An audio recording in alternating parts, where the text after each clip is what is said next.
넷플릭스 드라마 소년의 시간이 있습니다. 거기에 13세 된 제임이라는 아들이 나옵니다. 제이미가 자기 또래 여자친구를 살인한 그 사건입니다. 그런데 이 사건을 이제 범인으로 체포해서 경찰이 그를 그 살인자로 이제 증거를 제시해가면서 몰아가죠. 그러나 이 제이미는 살인이 자기 혐오와 그리고 SNS에서 내 집단 따돌림과 그리고 어른과 학교와 사회로부터의 어떤 무관심에 의해서 그렇게 사건이 저질러졌다라고 넷플릭스 소년의 시간 그 드라마에서는 몰아가고 있습니다. 그러나 결론은 각자의 몫으로 남기면서 결론을 마무리하게 되죠. 결론은 제가 볼 때는 대물림이었습니다. 마지막 이게 총 4로 만들어지거든요. 그래서 인기가 참 좋습니다. 여러분 시간이 되면 한번 보시기를 바라고요. 4화로 끝나는데 마지막 화는 그 가정에 아빠와 엄마와 그 누나를 대상으로 이렇게 촬영을 하게 됩니다. 그런데 아빠를 중점적으로 보여주죠. 그래서 제가 4화를 볼 때 저는 결론이 대물림으로 마무리했습니다. 그래서 4화 때는 아버지가 엄마와 대화를 하죠. 그리고 그 대화 때 그러죠. 내가 아버지, 그러니까 에이미의 할아버지죠. 할아버지로부터 오는 그 폭력성을 내가 받으면서 살아왔고 나는 그 폭력성을 제이미에게 주지 않으려고 무척 노력했다라고 얘기합니다. 그리고 나서 나는 그에게 주지 않았어. 그러나 제이미의 말에 심리학자하고 대화를 할 때 아빠의 폭력성을 얘기하게 됩니다. 엄마한테는 그렇게 하지 않고 나한테도 그렇게 하지 않았다 하면서도 그 폭력성이 드문드문 드러나는 사건들, 그리고 그 폭력성에 의해서 무엇을 깨부수는 사건을 이야기하게 됩니다. 그래서 그 마지막 사화에서는 그 아버지의 폭력성이 자기 차에 누가 페인트로 막 이렇게 락스를 해놓게 되죠. 그리고 그들을 향해서 그 폭력성이 분노가 발산하게 됩니다. 그리고 자전거를 집어 던지게 되고 그 차에 묻었던 페인트를 지우기 위해서 페인트를 사죠. 그러나 그 페인트를 사고 나서 그 사람의 어떤 말을 오해하게 되므로 그 폭력성이 드러나는데 그 차에 페인트를 막 던져버리면서 뿌려버리죠. 지우는 게 아니고. 그리고 그 페인트를 묻었던 차를 그대로 집에 돌아와서 그 제이미의 방에 들어가서, 아들의 방에 들어가서 엄마와 대화하는 장면이 나오죠. 그때 그 아버지, 자기의 제이미의 할아버지, 본인의 아버지죠. 그 폭력성이 대물림 되었다라는 것을 그냥 그것을 얘기하죠. 아버지로부터 왔던 폭력성. 그리고 나는 아들에게 주지 않으려고 무척 노력했지만 아들이 이렇게 되었다라는 것. 그리고 나서 영화는, 이 드라마는 마무리되게 되는 것입니다. 제가 볼 때는 그 폭력성, 죄의 대물림으로 마무리되었다. 작가는 사회로부터 왔던 무책임함, 그리고 SNS의 집단 따돌림과 학교에서의 그런 무책임함, 그런 교육들, 그런 것들을 얘기하지만 그 근본 뿌리는 마지막 사화에서 보게 될 때 대물림이 아닌가. 또한 이것은 일반적인 우리가 심리적인 관점에서도 보게 되지만 기독교적인 관점으로 보게 될 때도 죄의 문제다라고 얘기를 마무리하게 된다라고 보는 것입니다. 그러면 이 죄, 이 대물림은 우리는 어떻게 건절하게 되는 것입니까? 우리에게, 저에게도 대물림이 없겠습니까? 있습니다. 우리가 자녀들에게 하는 행동들이 내 부모로부터 왔던 행동들은 없는지 잘 지켜봐야 되는 것입니다. 제가 하루는 우리 주연이 졸업식 날, 그 좋은 날에 제가 주희에게 제가 화를 냈죠. 언어의 폭력성을 가했습니다. 그때 주의를 위한다는 말을 하는 것이 그것이 주의를 위하는 말이 아니었고 그것을 넘어서서 저는 폭력의 언어를 그에게 좋은 말을 했지만 지나고 보니까 그것이 나의 언어의 폭력이었다라는 것을 알게 되었습니다. 그래서 제가 주위에게 미안하다고 사과를 드렸고 또한 이 시간을 이 시간으로 또한 사과를 드립니다. 주의 미안해. 그게 그때는 저는 몰랐습니다. 저는 도덕으로 윤리로 율법으로 아이를 가르친다고 얘기했지만 그것이 저의 폭력성이었고 그것이 어디에서 왔느냐 보니까 제 아버지로부터 왔던 그 폭력성을 아이들에게 제가 주고 있었고 그것이 대물림이라는 것을 그 사건이 지나고 나서 제가 알게 되었습니다. 저는 그것이 옳은 행동이라고 그때 퍼부었지만 차 안에서 지나고 나서 그것이 대물림이고 죄라는 것을 알게 되었습니다. 우리에게는 저는 언어의 폭력성으로 다가갔죠. 아버지는 어머니도 지금 예배를 드리지만 아버지는 폭력성이 다분했습니다.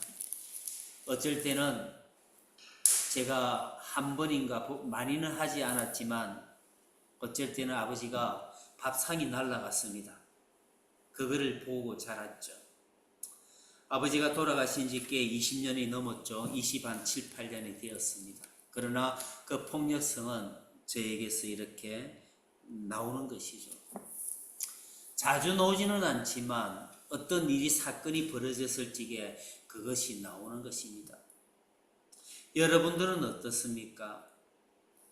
저는 그렇게 언어를 통해서 나왔지만 우리는 누구를 비방하거나 비웃거나 누구에게 알게 모르게 비웃음으로 모멸감으로 우리는 주지는 않습니까?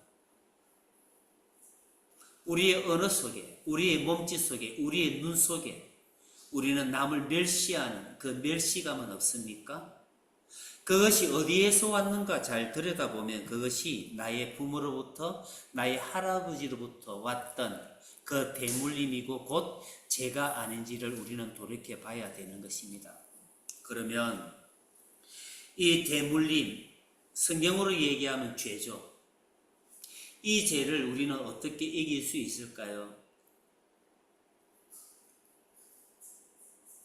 오늘 사도 바울은 말을 합니다. 십자가의 도가 하나님의 능력이다.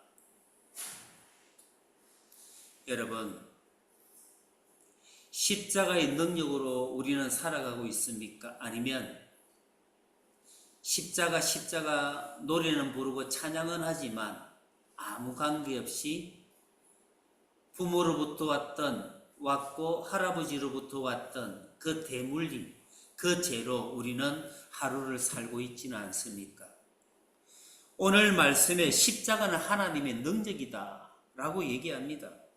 십자가의 도, 이 도는 무엇을 얘기하죠? 복음을 얘기하죠. 사도 바울도 이 죄 때문에, 자기 속에 있는 죄 때문에 그는 엄청 고민했고 방황했고 예수를 믿는다고 하지만 그 믿음에서 처음부터 이것이 선한 행동으로 드러나지 않았다라는 것을 로마서 7장에서 우리는 볼 수 있는 것입니다. 로마서 7장의 분류는 크게 두 분류로 나뉘게 되는 것입니다. 로마서 7장의 그 문제는 어떤 사람들은 믿기 전에 그 모습이다. 어떤 사람들은 믿고 나서의 모습이다 라고 얘기합니다. 제가 볼 때는 로마서 7장은 믿고 나서의 그의 삶을 얘기하는 것입니다. 그 근거로는 무엇이냐면 로마서 7장에 이렇게 얘기합니다. 7장 22절에 내 속사람으로는 하나님의 법을 즐거워하되 내 지체 속에 있는 한 다른 법이 내 마음의 법과 싸워 내 지체 속에 있는 죄의 법으로 나를 사로잡는 것을 보는도다. 오라 나는 공고한 사람이로다. 이 사망의 몸에서 누가 나를 건져내랴. 무엇을 얘기합니까? 로마서 7장에서 사도 바울은 세 가지의 법을 얘기합니다. 첫 번째는 내 속사람으로, 이 속사람은 뭐죠? 예수를 믿고 나서 생기는 새로운 피조물, 내 안에 있는 새로운 사람을 얘기합니다. 성령을 얘기합니다. 성령과 함께 살아났던 나의 영, 속사람. 고린도 후서에서 속사람을 얘기하죠. 두 번째는 나의 법을 얘기합니다. 나의 마음의 법. 아버지 어머니로부터 물려받은 이 자연으로부터 태어날 때 물려받은 내 마음을 얘기하는 것입니다. 우리에게도 마음이 있죠. 내가 저것을 하고 싶다, 이것을 하고 싶다. 기분이 나쁘다, 좋다. 내 마음으로 그것을 감지하죠.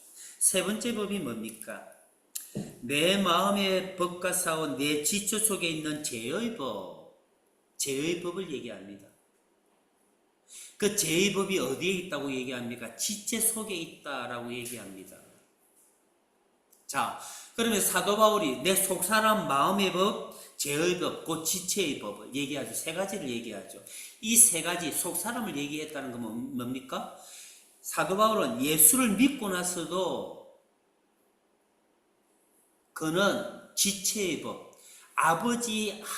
아버지로부터 할아버지로부터 오는 그 우리의 조상으로부터 오는 또 뭡니까? 융으로 얘기하면 뭡니까? 집단 무의식으로부터 오는 그 죄로부터 오는 거기에 시달리고 있다는 것, 거기에서 벗어나지 못했다는 것을 사도 바울은 고백하고 있는 것입니다.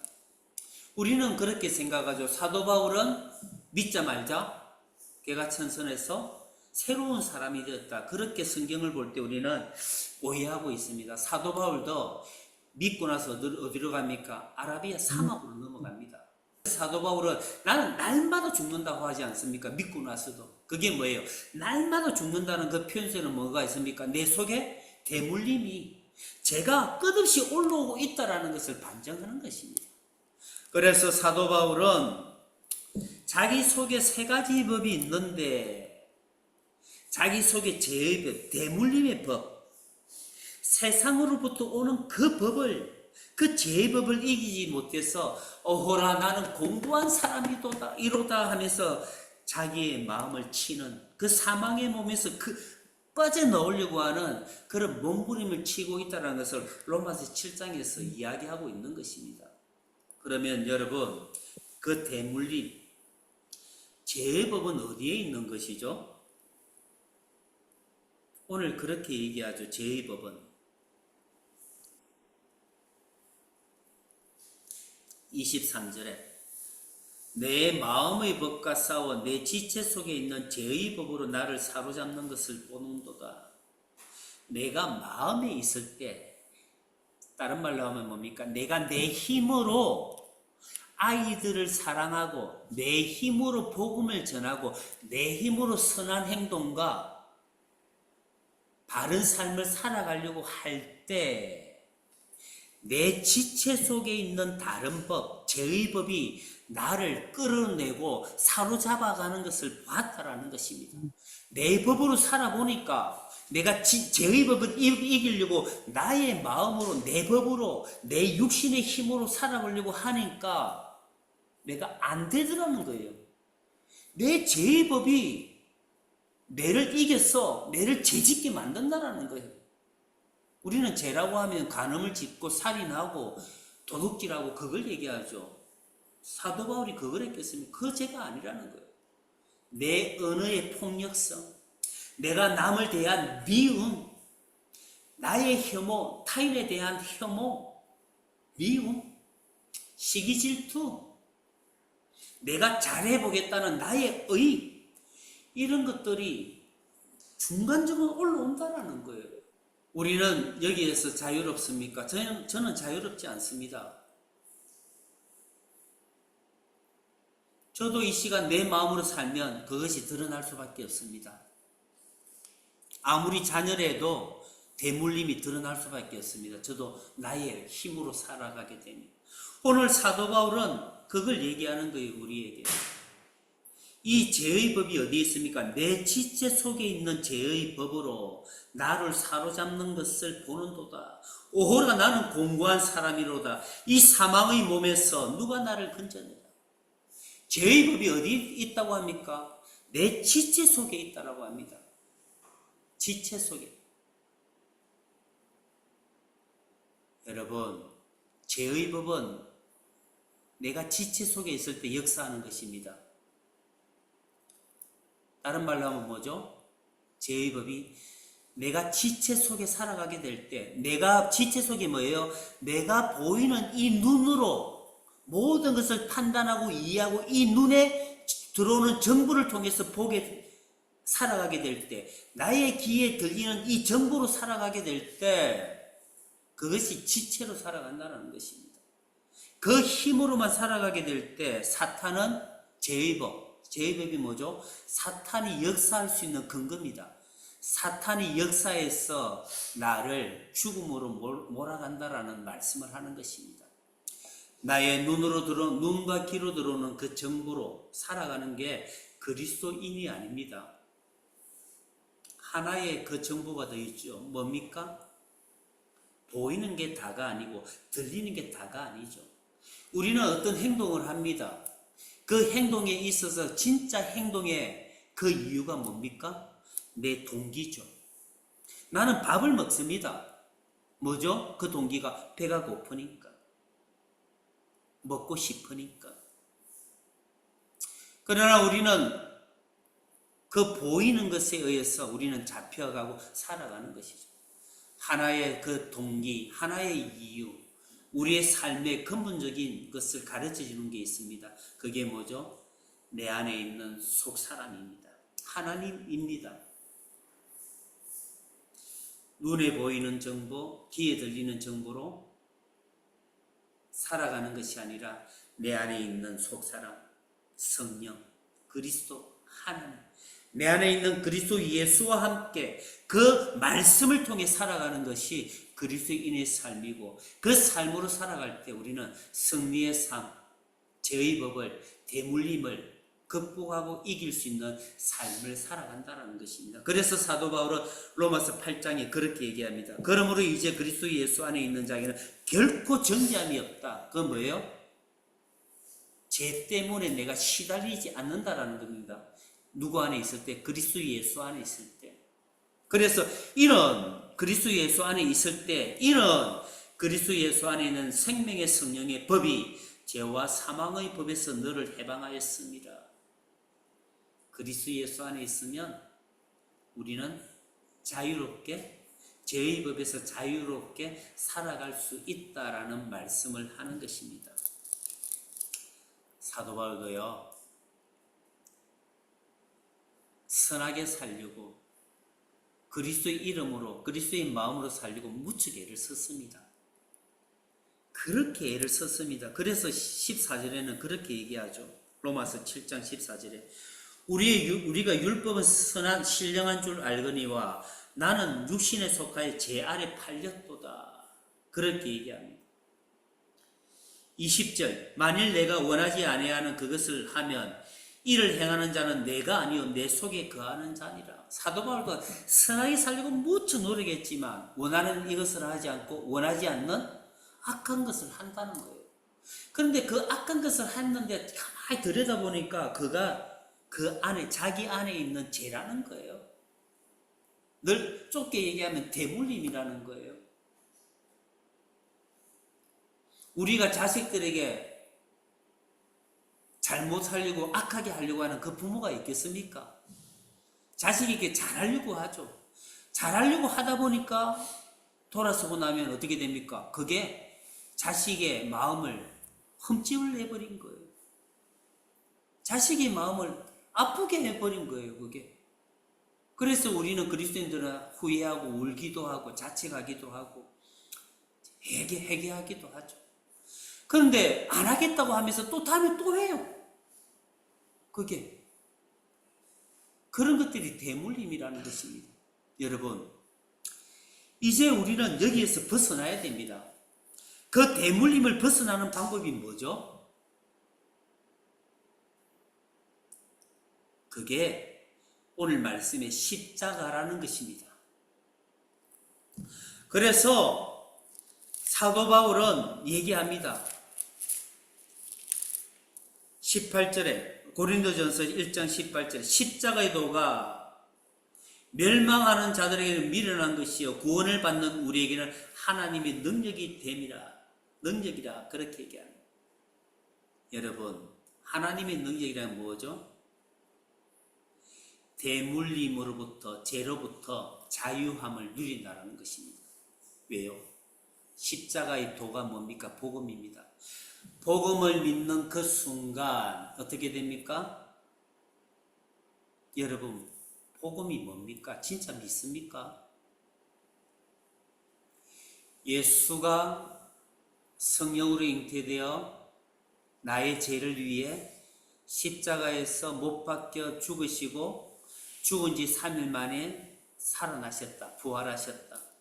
하나님의 우편에 지금 앉아 계시면서 성령으로 내려오셔서 내 마음에 오셔서 내 마음에 계신다. 믿습니까? 이게 복음입니다. 이걸 믿으면 그리스도 예수가 내 안에 계십니다. 그런데 우리 많은 그리스도인들은 이 능력으로 살아가지 않고 아직까지 죄와 싸우면서 살아갑니다. 그러면 다른 말로 하면 뭐죠? 내가 복음 안에 살아가는 것이 아니라 내 힘으로 산다라는 것을 이야기하는 것입니다. 왜요? 오늘 십자가는 하나님의 능력이라고 그랬습니다. 왜 능력인데 우리는 아직까지 사도 바울의 그 깨닫기 전에 그리스도 예수 안에 있는 그 깨닫기 전에 자기가 오호라 나는 공고한 사람이로다. 자기가 계속해서 그 아픔으로 죄의 아픔으로 그것을 당하면서 살아간다면 우리는 그리스도의 능력, 하나님의 능력, 십자가를 깨닫지 못한다는 것입니다. 여러분, 한번 돌아보십시오. 이 일은 우리 일상에서 일어나는 사건입니다. 내 자녀에게, 내 남편과 아내에게 일어나는 일들입니다. 내 동료에게도 지금도 행하고 있는 일들입니다. 이것을 위해서 주님은 십자가를 지셨다라는 것입니다. 너는 못해. 사도 바울이 뭐라고 합니까? 오라 나는 공고한 사람이로다. 이 사망의 몸에서 누가 나를 건져내라. 뭐예요? 그가 깨달은 거예요. 죄를 보면서 내가 살려고 해도 안 되네. 내가 사망의 몸이구나. 이 자체가. 그러면서 뭐라고 합니까? 그리스도 예수께 넘어가게 되죠. 그러므로 뭐라고 하면서 그리스도 예수를 감사합니다 하면서 그리스도 예수께 넘어가게 되는 것입니다. 여러분, 이 복음에는 어떤 능력이 있죠?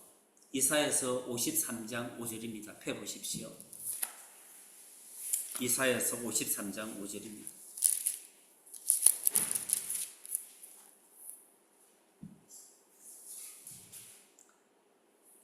구약 1033페이지에 있습니다.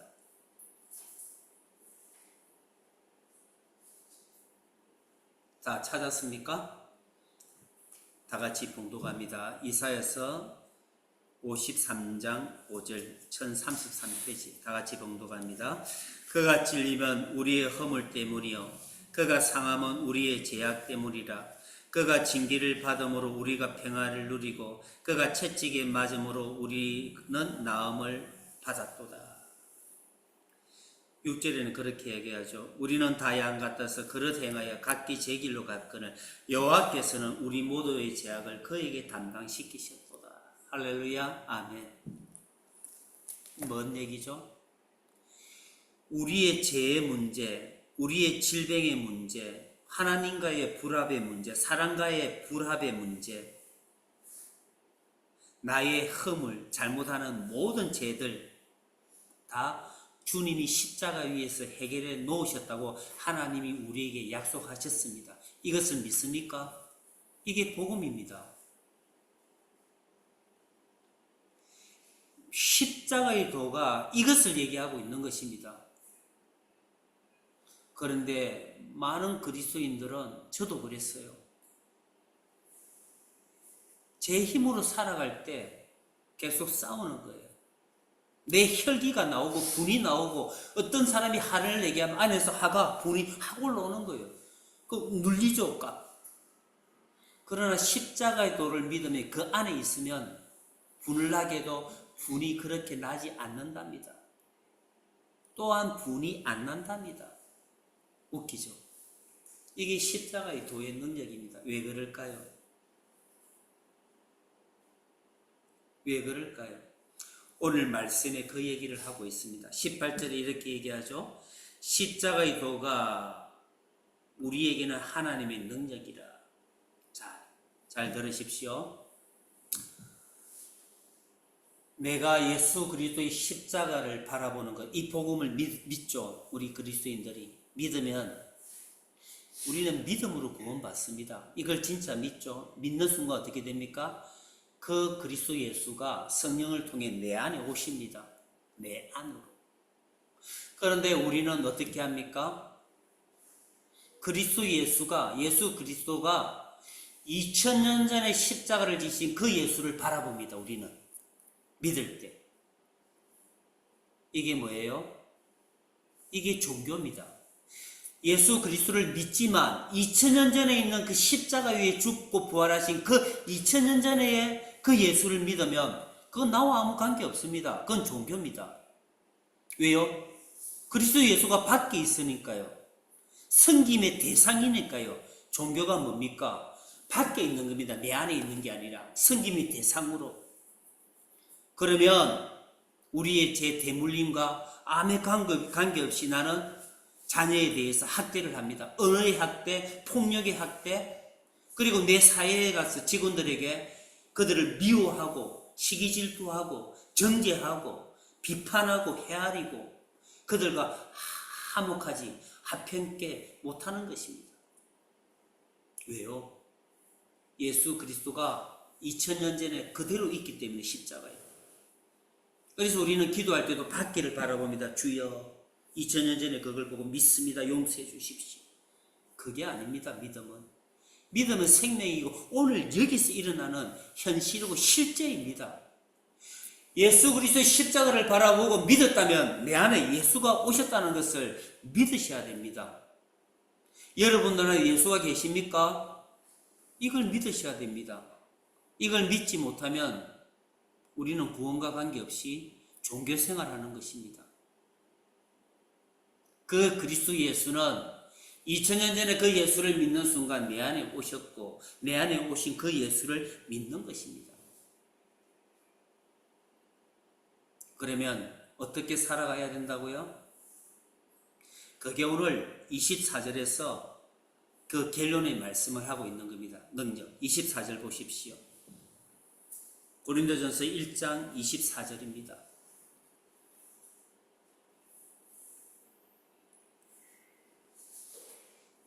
다 같이 봉독합니다. 시작. 오직 부르심을 받은 자들에게는 유대인이나 헬라인이나 그리스도는 하나님의 능력이요 하나님의 지혜니라. 그리스도가 뭐라고요? 하나님의 능력, 하나님의 지혜다. 그렇게 얘기합니다. 18절에는 십자가의 도가 하나님의 능력이다. 24절에는 그리스도가 하나님의 능력이고 지혜다라고 얘기합니다. 이 두 가정을 뭘 우리에게 설명하려고 할까요? 첫 번째 십자가의 도는 2000년 전에 역사적인 예수를 얘기하는 겁니다. 그 도. 그것은 하나님의 약속이고 그것을 믿으면 우리가 죄로부터 구원을 받는다는 얘기입니다. 그 십자가를 믿는 순간 내 안에 성령으로 그리스도가 오신다라는 겁니다. 24절은. 24절에서 그리스도가 하나님의 능력이고 지혜다라는 말씀은 그 십자가의 역사적인 예수를 믿을 때 믿음으로 말미암아 그 예수가 내 안에 오셨어. 다른 말로 하면 뭐죠? 내 안에 오신 그 그리스도가 하나님의 능력인데 그 그리스도로 살아가게 될 때 너희들은 죄로부터 자유함을 누릴 수 있어 라는 말씀을 우리에게 하는 것입니다. 그러므로 여러분, 죄의 문제, 대물림의 문제, 사도 바울은 어떻게 해결했죠? 사도 바울의 안에 있는 그 십자가, 예수 그리스도로 사도 바울은 살아갔기 때문에 그런 자유함, 생명으로 살아갔다라는 겁니다. 우리도 마찬가지입니다. 여러분 묻습니다. 그리스도와 함께 사십니까? 내 안에 있는 그리스도와 함께 살아갈 때 그것이 믿음의 삶이고 그것이 믿음의 삶의 본질이라는 것입니다. 이거로 살아가게 될 때 우리는 죄로부터 나의 조상으로부터 그 대물림으로부터 자유함을 누리고 예수의 생명으로 살아갈 수가 있다라는 것입니다. 그러면 어떻게 해야 됩니까? 그래서 주님이 십자가를 지고, 그 십자가가 뭐죠? 그리스도의 복음이 뭡니까? 너는 그리스도와 함께 십자가에 못 박혀 죽었어. 그 얘기를 하는 것입니다. 여러분, 그리스도의 능력으로 산다는 것은 나의 죽음을 선포하고 믿고 그 죽음으로 살아가는 것입니다. 그 죽음. 갈라디아서 2장 20절에 그렇게 얘기하지 않습니까? 내가 그리스도와 함께 죽었다. 그러면 결론의 말씀입니다. 이사야서 53장 5절에 그가 찔림은 우리의 허물 때문이요 그가 상함은 우리의 죄악 때문이요 그가 징계를 받음으로 우리가 평화를 누리고 그가 채찍에 맞음으로 우리가 나음을 받았습니다. 과거죠. 받았다 했어요. 이미 십자가 위에서 우리의 모든 것들이 해결되었음을 우리는 믿어야 됩니다. 우리의 질병도 마찬가지입니다, 여러분. 우리의 죄악의 문제도 마찬가지입니다. 그 능력의 삶이 어디에 있습니까? 그리스도 예수와 함께 사는 것입니다.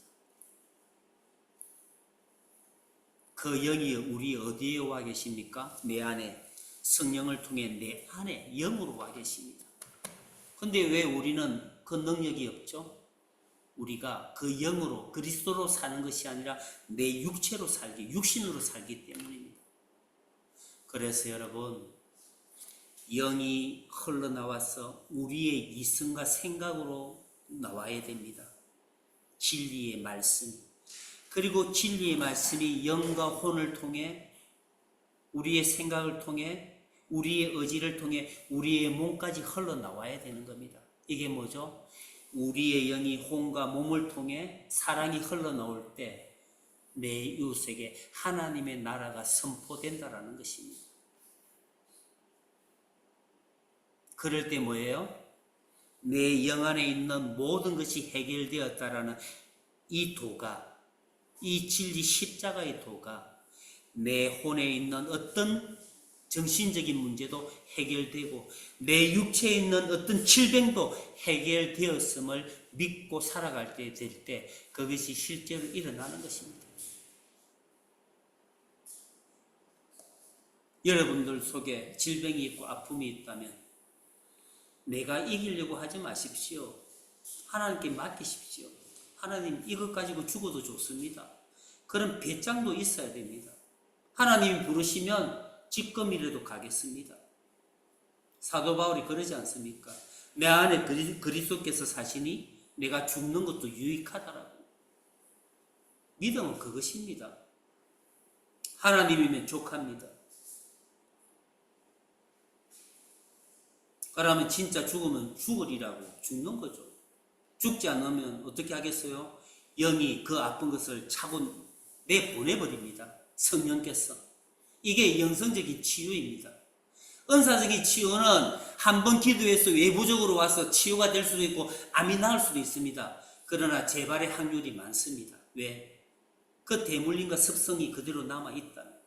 그러나 영성적인 치유는 안에서부터 밖으로 치유오기 때문에 질병도 치유되지만 내 정신적인 건강과 영적인 힘과 파워로 살아가게 되는 것입니다. 그 안에 기쁨이 있고 감사가 충만하게 되는 것입니다. 이게 하나님께서 우리에게 주려고 하는 복음의 진짜 뜻이고 메시지가 되는 것입니다. 그러므로 여러분, 십자가의 도가 하나님의 능력이듯이 그 십자가 2000년 전에 내 안에 십자가의 도를 믿은 내 안에 그리스도가 오심으로 그 그리스도와 함께 살아가게 될 때 우리는 모든 것으로부터 그 죄로부터 자유함을 누리며 살아가게 되는 것입니다. 어떤 질병이든 그것을 내가 해결해 보겠다고 몸부림치지 마십시오. 그러면 해결 안 됩니다. 그냥 자연스럽게 맡기고 하나님께 맡기고 하나님께 드리십시오. 그러면 그 질병이 치유될 것입니다. 내 안에 있는 그리스도가 그것을 물리쳐 주실 것입니다. 왜? 이미 그 질병이 이사야서 53장 5절을 통해서 그리고 예수 그리스도 십자가에서 모든 죄가 해결되었기 때문인 것입니다. 그래서 여러분, 우리는 오늘을 살고 우리 앞에 있는 상대와 살아가게 될 때 무엇으로 산다고요? 그리스도 예수로 사는 것입니다. 그 예수로 사는 것이 믿음이고 그것이 하나님의 능력이고 그것이 하나님의 지혜인 것입니다. 그리스도 예수, 내 안에 있는 그리스도 예수로 승리의 삶을 살아가는, 치유의 삶을 살아가는, 능력의 삶을 살아가는, 승리의 삶을 살아가는, 그 믿음으로 살아가는 우리 기쁨의 교회 모든 식구들이 되기를 주의 이름으로 축원드립니다.